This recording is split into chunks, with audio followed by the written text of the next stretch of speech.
उदाहरण संग्रह 13. प्रश्न दुसरा. एका शहराची लोकसंख्या 37,04,926 आहे. त्यातील पुरुषांची संख्या 11,24,069 आहे आणि स्त्रियांची संख्या 10,96,478 आहे व उरलेली मुले आहेत. तर त्या शहरातील मुलांची संख्या किती? चला तर मग सर्वप्रथम आपण पुरुष व स्त्रियांची एकूण संख्या काढूयात. त्यासाठी आपल्याला पुरुषांची संख्या व स्त्रियांची संख्या यांची बेरीज करावी लागेल.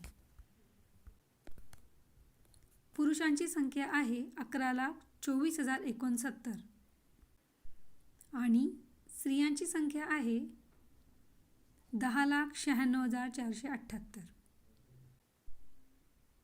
11,24,069 अधिक 10,96,478 म्हणजे स्त्रिया व पुरुष यांची एकूण संख्या आहे 22,20,547. आपल्याला त्या शहरातील मुलांची संख्या काढायची आहे. त्यासाठी आपल्याला दिलेल्या एकूण लोकसंख्येमधून पुरुष व स्त्रियांची संख्या आपल्याला वजा करावी लागणार आहे. एकूण लोकसंख्या आहे 37,04,926